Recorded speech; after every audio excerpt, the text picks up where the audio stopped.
Well. Look who's back in the host chair. Yes, it's me, Stuart Watson. You thought it was for one time only, but no. The people have spoken. And, Andy Warren, I'm back by popular demand. What were the results? So smug. Look at him. Look at his little face back with 44% of the population behind him. It's gone right to his head. When you say population, how many votes were cast? 400 odd votes. So what percentage is that? 44. Very good.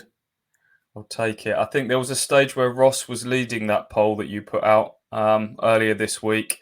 He went a little white when I told him that there was a chance he was in charge for this one. I don't know why, Ross. You host all these other podcasts on Ipswich Women and Fans Social, but I would have quite liked to seen you in charge today. I've done it once for the main pod, and I thought it went okay, but I don't know, it's just extra pressure. I have to be more professional. On the other pods, I still have to be professional. I can't say, naughty words and all that stuff, but I feel like I need to just do that extra professional. I think it's probably best for you guys to be in the host chair, really.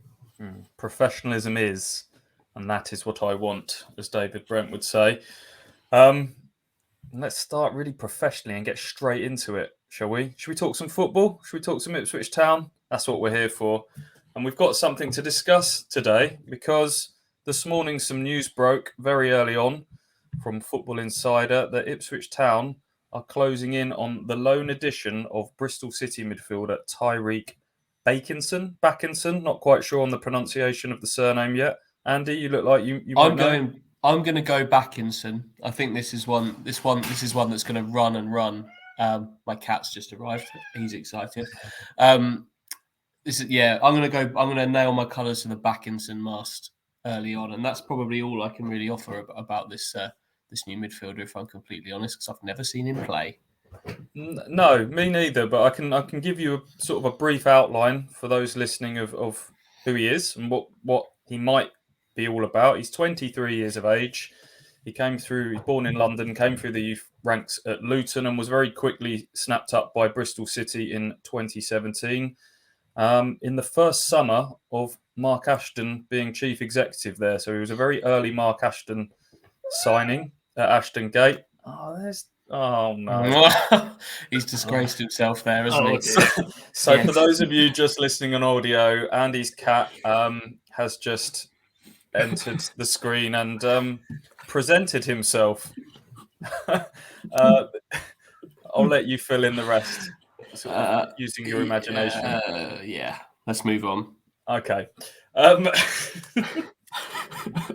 It's really quite off-putting. He has disgraced himself quite badly there. So I'm going to move him on. I'm going to get rid of him. Just boot him out the room physically. Okay. Ross, I'm going to throw to you while Andy deals with his cat problem. I'll continue with a bit of Tareeq Bakinson background. Moved to Bristol City, as I say, under Ashton. Couple of loan spells in League Two with Newport first when they finished 7th in the playoffs and got to the final. They finished 7th, made the playoff final. He was a regular that season for Newport. The following season, he went to Plymouth in the second half of the season that time and was part of that Plymouth side that finished 3rd and got promoted in the COVID suspended season. And then he breaks into the Bristol City team the following season after. And he's kind of been in and out of the Bristol City team over the last 18 months. He made 20 championship starts last season, scored 4 goals, and he's made 10 championship starts this season. He scored once. He scored the winner against Stoke. That was during a spell of 7 straight starts between October and December, but he finds himself down the pecking order there. They've got players, experienced midfielders like Andy King and Matty James vying for those positions. So it seems like Nigel Pearson is allowing him to go out on loan. And of course, I guess Ipswich is a bit of a natural fit with the Ashton link. But the big question is, do Ipswich Town need a central midfielder? Where do we see him fitting in? I think when we've had discussions about the squad, central midfield was probably bottom of the list, wasn't it, when we were talking about areas to strengthen? I'd say so. We'll get on to what it could mean for the rest of the squad in a moment. But on the face of things, where does he fit in? He sounds like he could maybe be a potent. He could play either of those roles potentially. Maybe more of the Evans deeper. I don't know. Could that mean that Lee Evans is able to drop in to be a makeshift centre half in the middle of a back three? Don't know. What system is McKenna looking to use? Don't really know. He's gone with the 3 and then the midfield 2 at the moment. So it's an interesting one. It raises a lot more questions than answers for me, this one. It's one that I'd like to just see how it plays out when it does eventually go through, because I honestly, it just leaves me with so many questions, really. Ross? Just because I'm muting myself because as you told me off last week, or this week, he's a big boy though, isn't he? 6'3". So it seems like he's going to be that destroyer in that midfielder. So he may bring us something different in that midfield, because I feel, Rakeem Harper is a bit lightweight. Other options there, Lee Evans, Sam Morsey, they are destroyers as well. But maybe adds something different in that midfield. So we shall see. It's interesting you mentioned Harper. This doesn't reflect particularly well on him and his start to life at Ipswich Town, because they seem similar sorts of midfielders from what I've read and seen thus far. He's a sort of a deep-lying midfielder who's, despite his size, it seems like he's more of an interceptor than a sort of a destroyer. Likes to play forward, can carry the ball up the pitch, has got a good shot from long range. Those are all the things that have been attributed to him. He himself has described himself as athletic and positive and likes to play. Those were kind of a lot of the qualities that were sold to us from the Rakeem Harper perspective, weren't they, when they signed him back in the summer? Comes from a similar background. Obviously, he came from a Premier League club in West Brom, but had played a bit of Championship football and ultimately has dropped down. Don't know really where that leaves him. I don't really know where it leaves some of the other central midfielders. I guess now that makes a John Nolan exit all the more likely. Haven't seen him for the best part of a year, injured. He's coming to the end of his contract. You would imagine his time is coming up, whether they can sort that out this month or not. Idris El Mazouni probably makes a loan spell for him, more likely, doesn't it? Tom Carroll is another one who's coming to the end of his contract in the summer. Where does that leave him? But you're right. Where Bakinson, if we're going to go with Bakinson, Hey, you go with what you want. You go your own way. I might just interchange until we know the answer. But where he fits is going to be interesting. I think maybe more of a competition for Lee Evans would be my gut instinct. Whether Kieran McKenna suddenly might see him as someone who's capable of playing in a back three, with midfield qualities to be able to play the ball out from the back. He's a good size. I don't know. We'll have to see. A bit Trevor Shalabari, maybe in that sense. Yeah, he seems to be able. The clips I've seen, he seems to be able to sort of take the ball off the back three and play on the half turn and play forward. So that's just a thought. We're speaking to McKenna later. We're recording this sort of mid-morning on Thursday. Sorry, the McKenna press conference is tomorrow on Friday. So we'll find out a little bit more about his thoughts on that. He might not want to talk about him at all until the deal's done. But it sounds like it's pretty advanced. It's an intriguing one, isn't it? Any more thoughts on Tareeq Bakinson, gentlemen? Just Harper's the one that this is the questions about. Like you say, the quality is so similar. We haven't seen Rakeem Harper play a Premier League, a league game for Ipswich since the start of November. I know he's had COVID in there somewhere, but for me, this raises a lot of questions about him. This is more competition for him. Harper's, as you say, he played in the Premier League for West Brom last season and then played 18 games in the Championship. He hasn't come to League One to not make benches. So does he want to move on? It's not impossible, is it? And clearly the managers haven't seen enough to play him either. And having another body with similar attributes, obviously ahead of him, he's going to come in ahead of him in the pecking order, isn't he? It just raises an awful lot of questions about him for me, because he's never found his feet, really.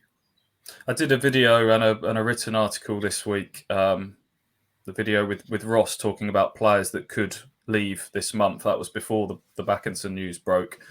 I included 9 players on there, and I didn't include Rakeem Harper because I just thought his age, the length of his contract, the money they'd spent on him, I just thought it would be really difficult to kind of move him now. But this just puts a little bit of doubt into my mind about him. You'd be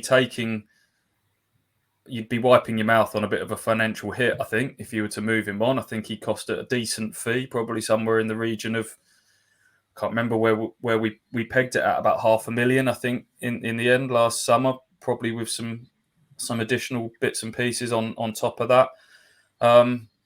I don't know. Or is there a way that you can sort of loan him out and then reintegrate him further down the line? But at what sort of level you can do that now, and what he wants to do, I really don't know. Yeah, I think Ipswich have got trouble generally in terms of loans, because they're a League One club, but in so many ways, so many of their players would see themselves as Championship footballers. Like even someone like Idris El Bazouni, like there's such a limited pool. They're 11th in League One as well, and there's obviously not going to be a willingness to loan these players up. Idris, just an example, Idris has had League Two loans, hasn't he? He's done Cambridge there, he's done Grimsby there. He needs to play League One football, Idris, but so few clubs to do it. Raheem Harper doesn't need to be going to play League Two football. He played in the Premier League last season. So where does he go? Ipswich are in a tough position for loans in general, I think, at the moment, for players kind of across the board. Yeah, I guess there's another.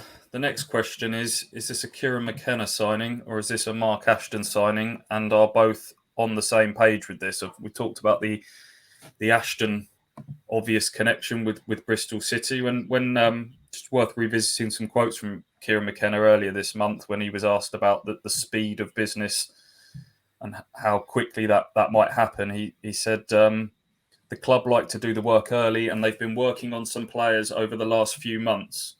So it suggests that when he arrived, there were deals, the wheels were already in motion, and you would imagine this is one of those deals. Now, you would hope that Kieran McKenna gets to give the green light and rubber stamp these and say yay or nay to them. But how do you feel about that being sort of the process? When you see a player that has got connections with Mark Ashton, you straight away go, he's on his dashboard. He's wanting that sort of player to come in. He knows his character. He knows in and out because he's probably dealt with his agent and they had to meet when they first signed. But it's a bit of I know a lot of fans are a bit worried about that. Is saying is he going to be a Mark Ashton signing and then a McKenna signing? But I'm sure McKenna will give the green light, saying he will be a good player for this squad. But it's a bit concerning if for fans seeing that it's connection with Mark Ashton, Bristol City, whatever clubs he's been at. That's been the sort of trend we've seen with our players. Like Raheem Harper, he was at West Brom when Mark Ashton was there, or Mark Ashton's connection there. So, we think we're going to see this trend a lot, I think. Yeah, I guess it doesn't worry me. Sorry, mate. It doesn't really worry. I feel absolutely certain that McKenna's rubber stamping these.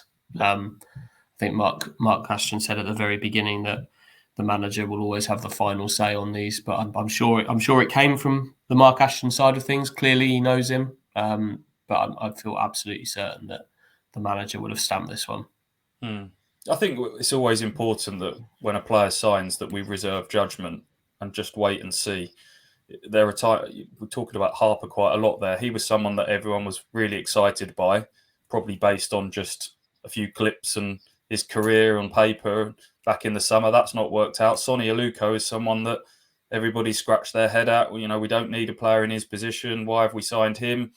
And now look what he's been doing in the last few weeks. So sometimes you just have to wait and see. Maybe he could be a missing piece to the jigsaw, Bakinson, and that there's a master plan for him that will allow Ipswich to play a different way. Maybe he'll allow him to play a completely different formation. We don't know. Kieran McKenna might not necessarily want to play this 3-4-3 system, and he's just adapted to the personnel at his disposal. And Bakinson might sort of unlock the door to some different ways of playing. We'll have to wait and see, won't we? But intrigued to see how this one pans out. Definitely, what he does do at the age of 23 is immediately fill that last remaining slot in the 22-man senior squad, which was vacated by Toto Enciala. So if they want to bring in anyone over the age of 21 this window, then somebody else has to move on. But there's some candidates there, isn't there? I've mentioned Nolan and there's some others as well. So I'm sure there'll be more business to come before the end of this month. Do you, both ins and outs? Do you get that sense?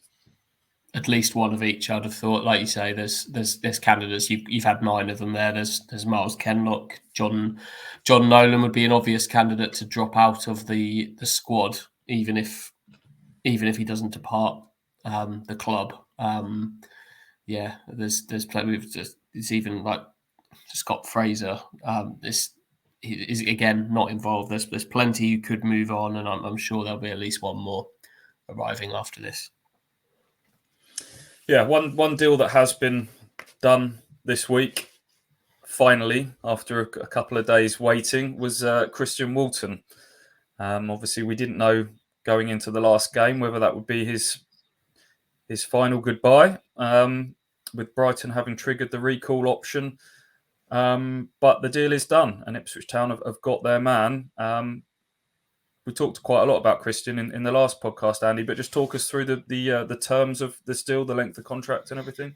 Oh, it's felt like this one's been done since Monday. It certainly dragged on. I think there were a few paperwork issues from potentially the Brighton end that held that one up. But yeah, it's a permanent deal. Obviously, 2024 the contract, so initially 2.5 years, an option in there to extend that as well. A fairly standard contract, but one that takes a 26-year-old potentially to being a 30-year-old, which is some great years of a goalkeeper. He's one that I really like. I feel like he's one that can move up and through the leagues with Ipswich potentially, which is obviously what the club are trying to do. And they've kind of moved for him at the right time. He had 6 months left on his Brighton deal, a small kind of very low end 6-figure fee, I understand, paid there to facilitate that one happening.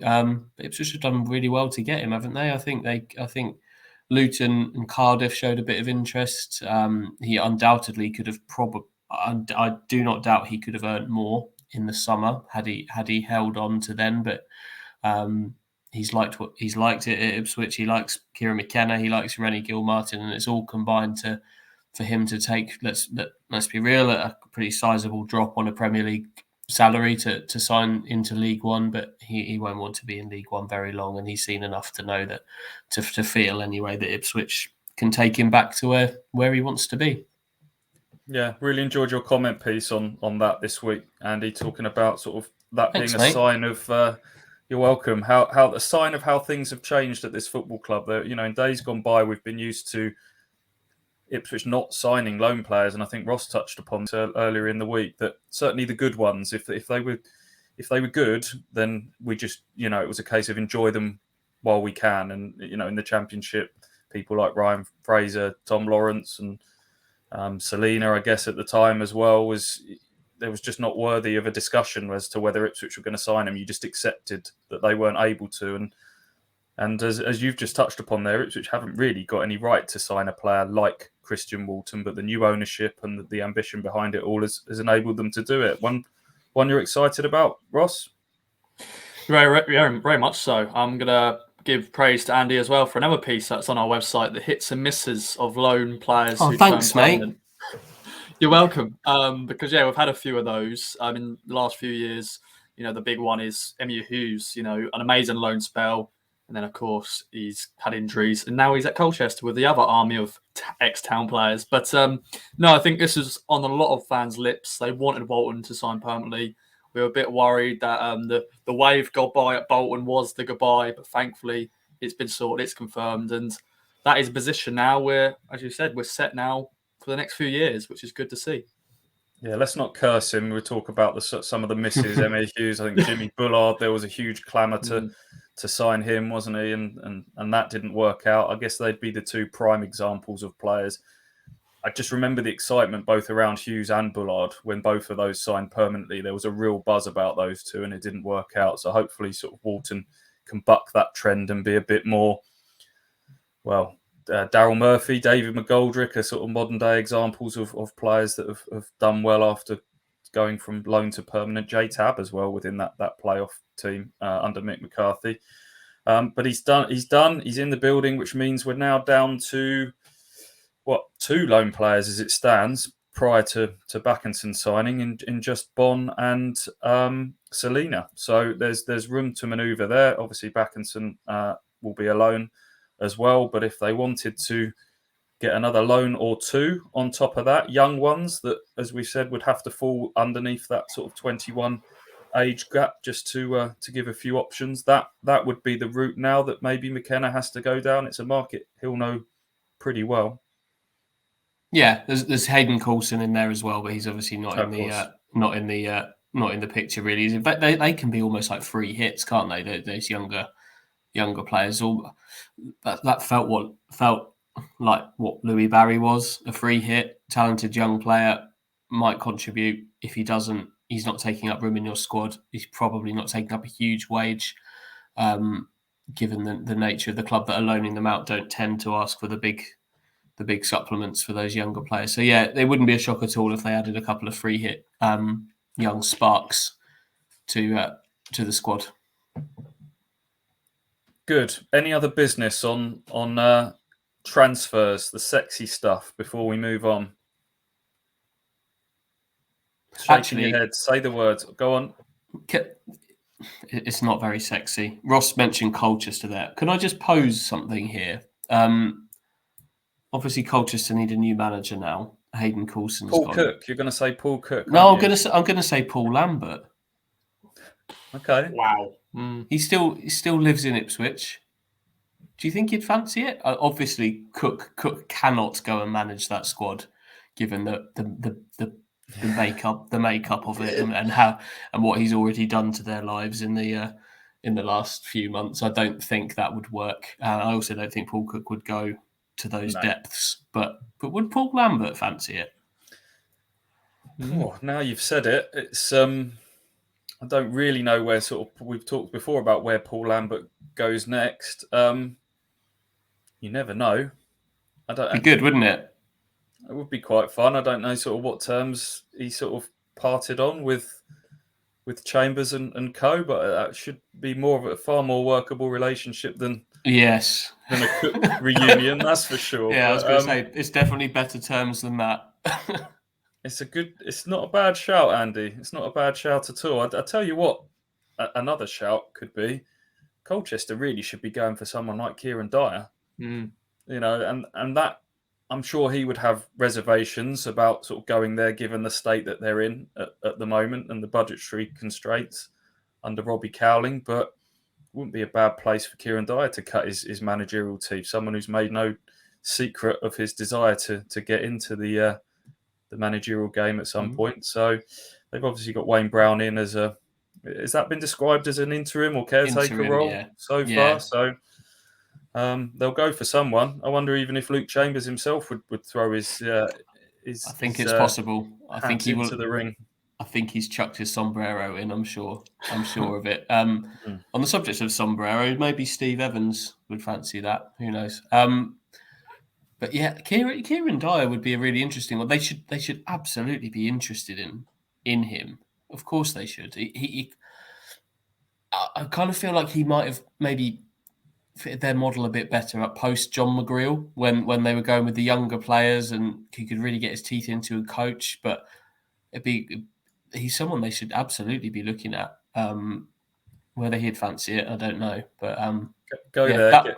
Make Dobber a key man straight away. Get El Mazzini in on loan. Take Kenlock as well. I think I of all these players that they've signed, Colchester, the one I genuinely think they should have taken is Miles Kenlock. The age, kind of some athleticism in there. I know, Ross, you would question the style of his athleticism, but I think League Two is his standard. He's fit. Would you accept that? But I think that's the actual Ipswich kind of cast off they should have been looking at. I have been surprised that Miles has kind of not had a club for this long, because as I think I said, I lose track of which pieces we've recorded. It might have been something I did with Ross. He's played more than 100 games for Ipswich Town. He played a fair amount in the Championship. He's I know he's not everybody's cup of tea. I know he's not your cup of tea, Ross, famously, but he's not going to take Ipswich Town in the direction they want to go. I think we're probably all on that page, but I think he'd be a good solid addition for somebody, be it in this division or certainly in the division lower. So yeah, a little bit surprised he's kind of not moved on by now. Maybe he's another one this month that falls into that category of probably needs to move on and get himself some game time now, doesn't he? So there we go. That is the end of sexy stuff. Say the words so we officially know it's the end of sexy stuff. Any other business? No other business. Thank you. Sir. Right. Because I have the power bestowed upon me this week to do whatever I want, I've taken it upon myself to bring back the mailbag. Andy, over to you. Do you want me to sing? Is this what you want from me? Yes. Mailbag. It's time for Stu, Andy, Ross to dip into the mailbag.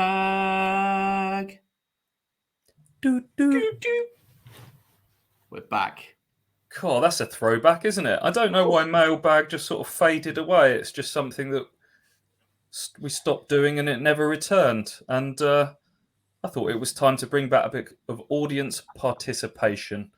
And so here we go. Bit of mailbag for you. And I'm going to start with Shane Davey, who asks, which ground this season has the best press facilities and which is in the must-do better category? Ross, I'll throw to you first. Any that jump off the page? Sunderland is up there. Good food before the game. Sadly, Gillingham must do better. There was no food, and of course it rained a lot, so there was not much cover for the fans as well. So they're the two ones that stand out so far. I'll think of some more. Plymouth was good. Plymouth's my number one. Yeah. Plymouth's brilliant. Yeah. Goodie bags. I missed that one. What did you get at Plymouth? So I went off for a little wander and discovered that there were like little goodie bags available in the press room, which included a hot pasty and some various other things, some crisps, bit of chocolate, drink. It's quite nice, almost like a media happy meal. But yeah, that was good. I was very popular that day. I returned with like 4 of them, particularly Marcus Stewart, who was doing BBC Suffolk co-coms with Brenner that day. He could not have been happier with his little bag. So yeah, Plymouth absolutely number one for me. Marcus Most Stewart, people too.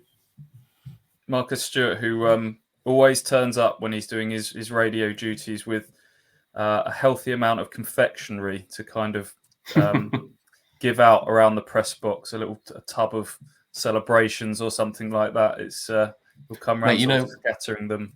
This time he didn't eat. He forgot he forgot to bring a coat as well. He got there and was literally like, I forgot my coat. So it wasn't the warmest of day either. And this was the day that he forgot his sausage roll platter. So those goodie bags came in handy. Good old Marcus Stewart, as Ross would describe him. Ross, I'm going to throw my own question out to you, and this has been asked online before. What is the criteria to be good old X? Well, I think how it's come about is, I think it's just when I feel like saying it, but also I think it's who I respect very much. So I always say good old Stuart Watson because I respect you very well. Thank you. I think I've called Andy Warren good old Andy Warren a few times as well. But you're a little bit more doubt in your voice there. By accident, yeah. Okay.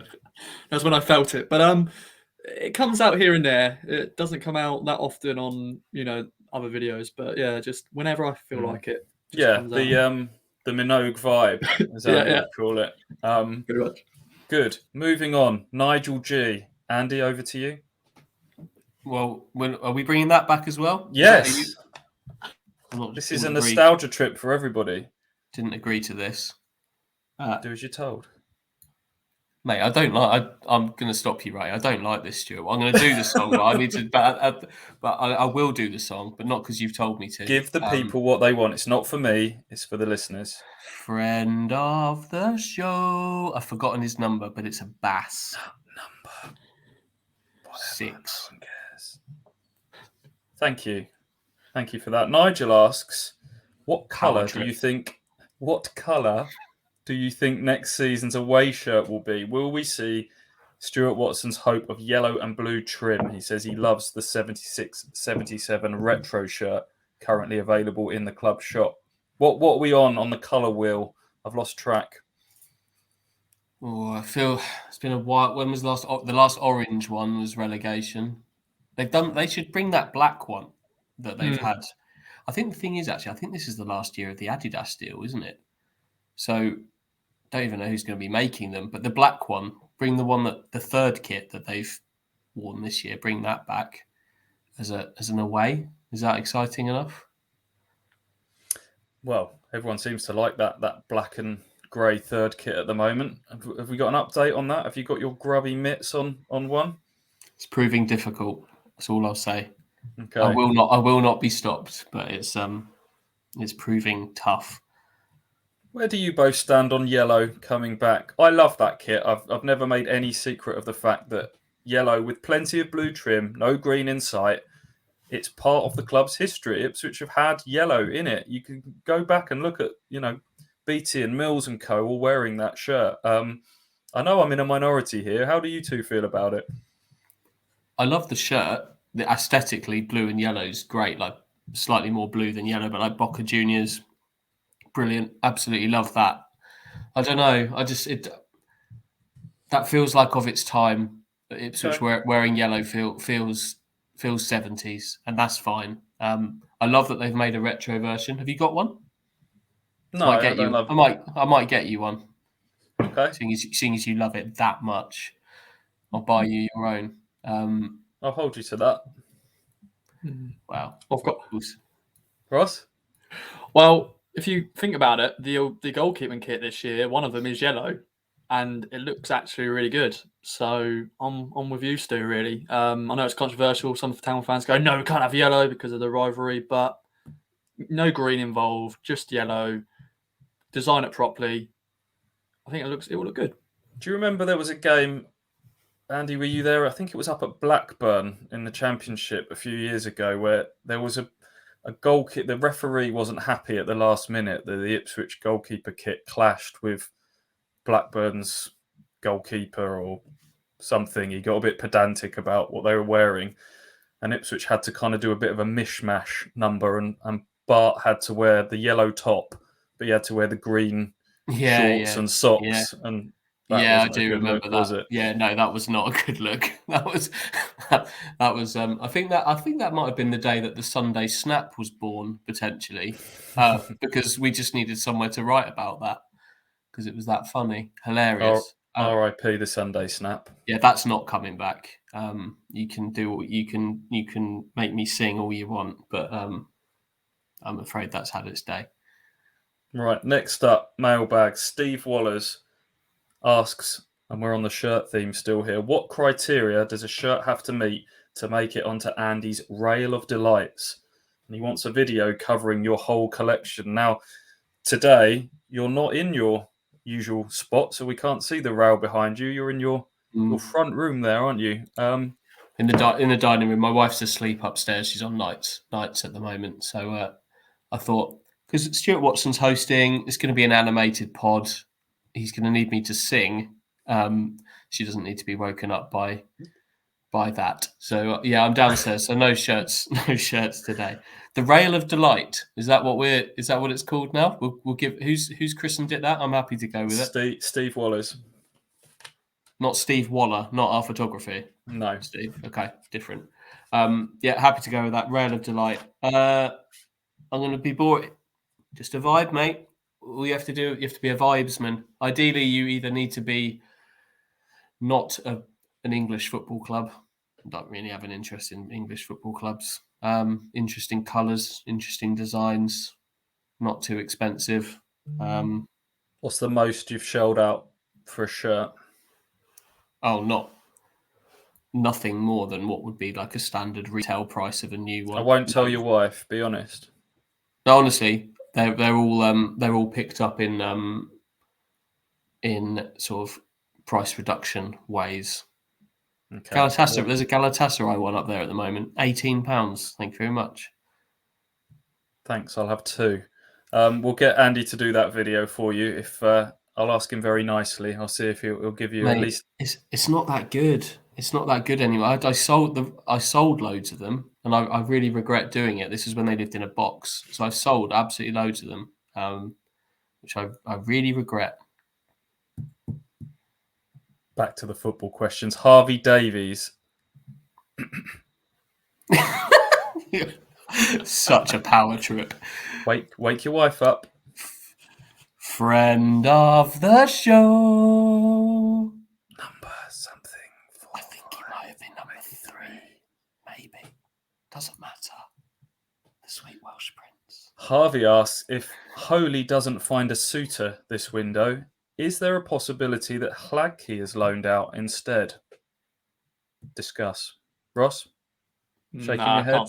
Can't see it. I think you always want to make sure you've got that solid number 2. And who do we loan him out to? I know Salford would love to have him back, but I'm probably sure they've got a keeper. But nah, not for me. No, you've given him a kicking twice now, haven't you? You've dropped him once. You've then gone all out to sign the man that replaced him full time. If you then loan him out, I know you could do it with the best of intentions, say, well, we need you to play games, but he's played a decent amount of football in his career. I think if you want to keep him long term, you have to keep him here, and you want your best backup for if Walton does get injured. If Christian Walton goes off injured in the 5th or 6th minute of a game, undoubtedly I would be preferring Hladky coming off the bench than Thomas Holy. So. Yeah, no. Holy's gone, isn't he? Whether it's this month or whether it's in the summer, he's out of contract with no extension. I don't think you know. I can't see a scenario where he's the substitute for the next 6 months and Hladky's away. And like you say, you can try and sell it to him the best way you can, but I'm not sure you can really dress it up that well, unless of course he's really unhappy and pushing and is the sort of guy that's just like, I just want to play. Just let me go and play somewhere, and we'll see what's happening. But I would say that's unlikely. But it's a good question, Harvey. FPL Tractor asks, Bakinson, does he look like an Evans replacement / competition to you? Or could it spell the end for Carroll or, more controversially, Fraser? We kind of discussed this a little bit earlier on, but Fraser, is he in the danger zone this month? Sadly, he could be, couldn't he? Because he hasn't been in the squads. And I'm saying this very heartfeltly because I like Fraser, but he's just played everywhere, and he's just it's been sad with Fraser. He should be one that needs to be playing because he's what have we talked about him being the sort of the most assisting player in League One. He should be wanting to play. He's come to Ipswich Town to play. So if he's not pushing for something this January, I'd be a little bit surprised. Yeah, what a shame it's not really worked out for Scott Fraser so far, because you look at the way they played at Gillingham, Ipswich, and the way that 1-2 touch football, and Scott Fraser could look really good in that style of football, couldn't he? But it's just, where does he fit at the moment? And I guess he either plays in one of those sort of 2 central midfield spots, or he's the number 10, but you've got Aluko and Selena sort of vying for that. And I don't think any of us have been sold on him sort of playing in one of those wide forward positions, have we, so far? So, yes, he's another one, a bit like Harper. It's not quite worked out, and it's going to be interesting to see how things panned out. The next piece of mailbag is more of a statement than a question. It comes from Julian Hill, and he says, Andy's trainers required on Saturday. Andy, will you wear them? Yes or no?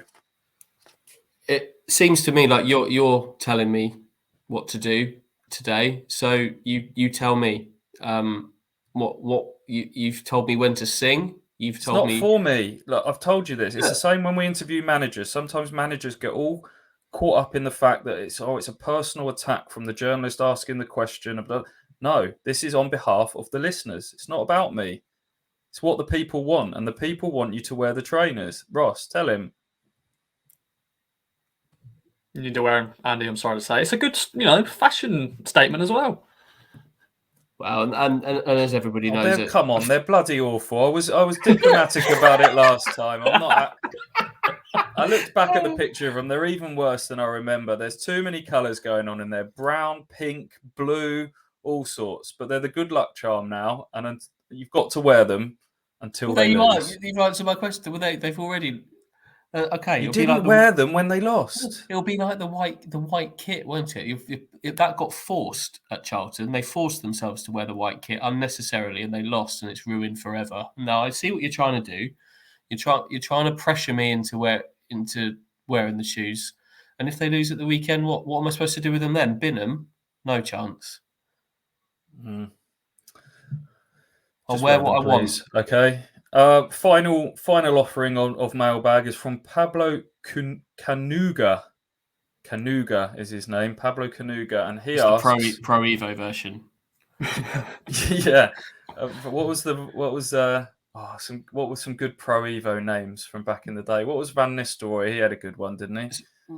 Wasn't it like Von Nistelboom or something?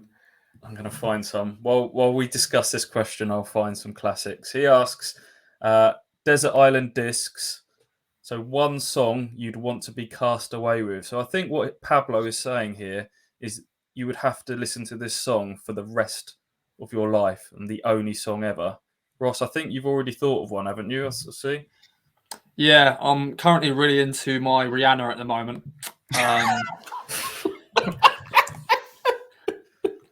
I've been listening to a lot of albums recently. It's not even a joke. This is serious. I've been enjoying listening to her in my office. And Diamonds, You Shine Like a Diamond in the Sky. Good tune. I'm happy to sing that as part of my karaoke song as well. Don't mind listening to that on repeat for the rest of my life. It's not that bad. Just stumbled across some Rihanna. 2008 has come calling. Pretty much. Yeah. Good. And the other song is I'm gonna swear here, but it's not a bad swear word. Bitch, better have my money. That's another good song. Trust Ross to just lower the tone a little bit. Right, some Pro Evo names. Neil Lennon was Neil Lemon, classic.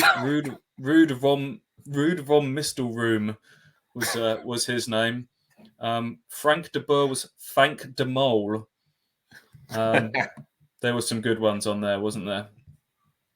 The teams were the best ones, like Merseyside Blue and Man United played at the Tradbrick Stadium. I remember that. Good times. You got a song, Andy? I feel like I've got one at the moment. My 3-year-old daughter is obsessed. If you think Rihanna's a wind back in time, right? Do you remember Junior Senior? Don't stop the beat again. Stop. Well, stop the beat and go. She is obsessed with it. Absolutely obsessed. We've listened to it. We listened to it 4 times before nursery this morning, dancing in the kitchen. So I feel like that is my forever song. But if you're asking, I'd probably go with Shores of Easy by Norwegian group Røyksopp. It's 15 minutes long. It's very relaxing, and it will keep me calm for the rest of my life while I'm probably in a bad situation if I'm having to listen to that for the rest of my life at all times, aren't I? So it will keep me calm. I'm not sure Bitch Better Give Me My Money is going to keep me as calm. No. Who's that by? Rihanna. Okay. Oh, okay. That's why. Just to round things off, I guess mine's probably more of a sentimental one. Mine is the Skyboat song, which is a bit of a Scottish folk song / lullaby, which is the intro music to the series Outlander. It's about the sort of the Jacobites up in Scotland, but it's my wife's favourite programme, and it's become the song that we sing to our daughter to get her off to sleep at night. So if I'm stranded there on my own, that would be the song that I would have to listen to. Right, there endeth mailbag, and we move on, just like Ipswich do, to Accrington Stanley. Who are they? Yes, you have to say that. Contractually obliged. Exactly. Thank you. At home at Portman Road on Saturday. Accrington Stanley, I feel like I want to say that they're a bogey team for Ipswich Town, because you think back to the FA Cup defeat in 2019. it was them that kind of put the first spoke in the wheels when Ipswich got off to that flying start following relegation. They lost there earlier this season as well. But in between all of that, they've had some decent wins against Accrington. I think both the games at Portman Road have ended in wins. I remember the 4-1 win under Paul Lambert. I think it was 2-0 at home against them last season. How do we feel about this game? They're coming into this, actually, having looked in a decent run of form. Accrington are being Accrington. They're mid-table. They're continue to sort of punch above their weight under John Coleman, don't they? That was it. Unbeaten in 5, something like that. Mm-hmm. It's not bad, is it? They certainly are punching above their weight.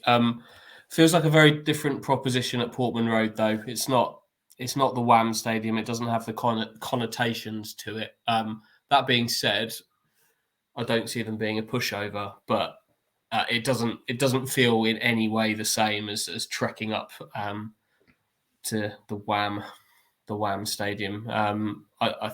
You'd have to look at Ipswich for the win in this one. And this again, they have to win. We talked about Bolton being a learning opportunity. I want to see them get straight back on the horse in this one. It won't be easy, but I think ultimately they will. It's now or never time, isn't it? I think Luke Wolfenden said that in his interview this week. We've said it quite a lot, but it really is now, isn't it? Yeah, I think so. I think they need to. This is what they are, promotion rivalry. If you think about it, Accrington, because they're above us at the moment, aren't they? By like maybe a couple of points. So yeah, if we lose against them, then yeah, 1 place, 1 point above Ipswich in the table in 10th. As Andy referenced, they're unbeaten in 5 going into this one. They beat Bolton and Rotherham, which is no mean feat. And then they've just had 3 consecutive draws against Shrewsbury, MK Dons, and most recently Sunderland. Going a little bit further back, they beat Fleetwood 5-1. So they're in a decent run of form. But I did look at their fixtures. 7 of their last 8 games have all been at home. They haven't done a lot of travelling. I think they've been to Shrewsbury and amongst all that, and that's it. So as much as we talk about it being a tough trip up to Accrington and a tough place to play, they probably feel the same about coming down to Portman Road and a big crowd here. It just feels like a different type of fixture completely. I don't know why. And also Ipswich have shown that they can do quite well against stylistically this type of opposition in Wickham and Gillingham recently, haven't they? So got to have a bit of hope going into this one. Like you say, they can get straight back on the horse. Yeah, it's just. Do you remember that Gladiators game? That round of Gladiators where they I can't remember what it was called, where they just had to run through Gauntlet. It was called where there was like one gladiator after another, just stopping you getting down a padded tunnel. Like Accrington are in that tunnel, aren't they? They're in between Ipswich and the playoffs. They have to get past Accrington. If you lose to Accrington at home, you're giving them another three points. It's getting very basic now in what they need to do. They can't do that to these teams. Which gladiator is Accrington, Stanley, out of interest? Punch above their weight. Bit of an all-rounder. I'm going to go Cobra. That's exactly who I was thinking of. Well, there we are. I don't know why. Ross, do you have a clue what we're talking about? I've heard of it, but yeah, I won't know how to. Yeah, I'm not going to get involved. Who's the Wolf of League One? The Wolf of League One. Or pantomime villain. Yeah. Or probably Steve Evans. From an Ipswich perspective, I'd probably argue Wickham. They seem to have become they're probably the Wolf of. He's got the hair like One. Gareth Ainsworth. There we go. Perfect. Nailed it. Which one's on steroids? Allegedly. Well, I didn't say a name, did I? So no. Did you know that Wolf from Gladiator, his brother, is a football journalist? You know that? Yes, I've met him in the Playford Road press room. I can't remember his name now. Something Van Wyck, Jim. I think his name is. Yeah, good times. Huh? Every day is a school day. Do you know what else we're going to bring back this week? £1 million picks. Why haven't we done it for so long? Where's your budget at? And do you want to spend some? Yeah, we haven't done it because I went on holiday and then we just forgot. And the budget is at £800,000, so still not recovered from your ridiculous attempts to just ruin it. But getting there, and I am going to spend it. I'm going to spend £150,000 of it on this game, on two separate little picks.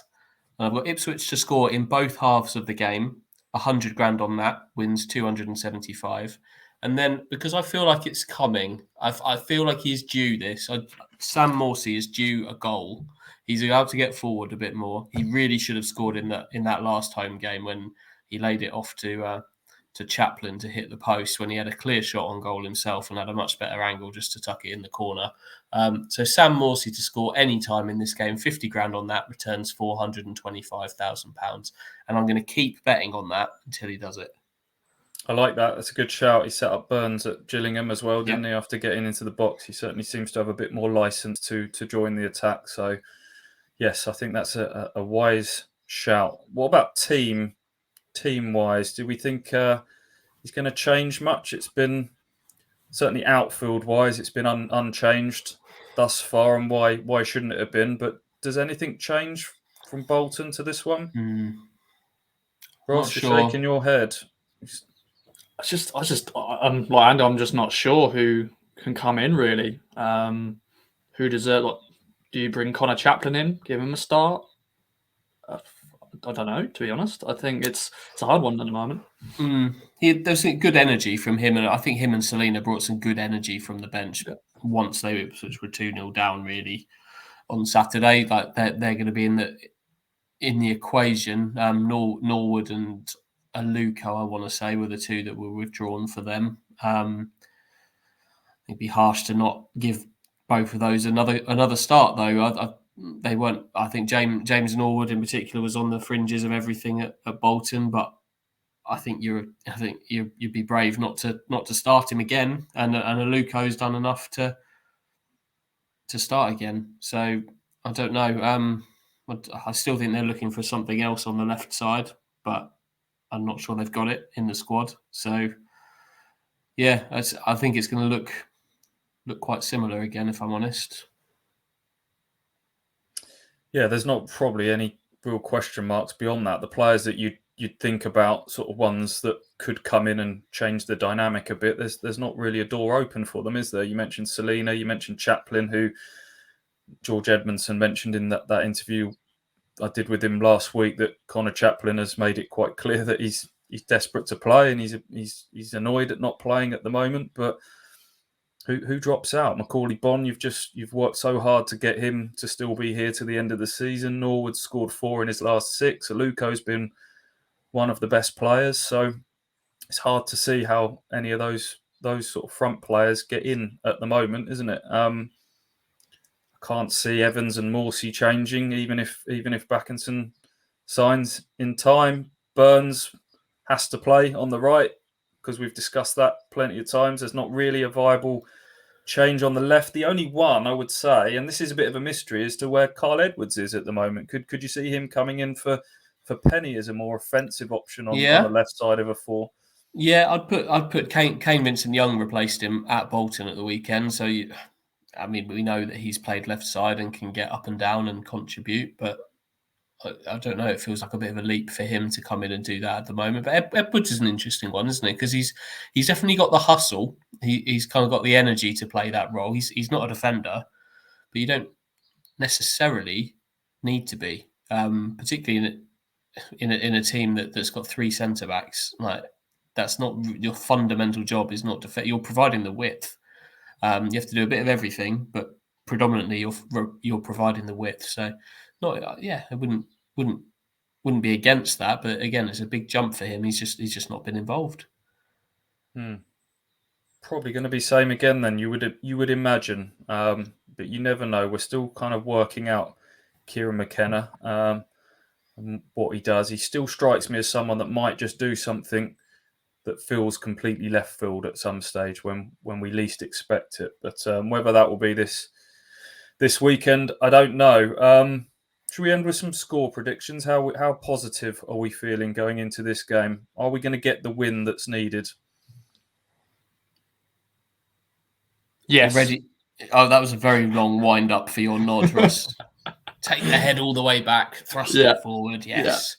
Yeah, I was sort of debating it could be a draw, but I've just seen, Ross Sykes is suspended. He got sent off in the Sunderland game. I don't know if they've overturned that or not, but he is a big player for them. In the back. So Literally. Literally. Big boy, Ross. My counterpart. So I'm gonna go for He's not your counterpart. No, very different. He's from Burnley. 3-0 win. Why not? A goal in each half. Sam Morsey to score one of the £1 million picks to come rolling in. Ipswich to win 2-0.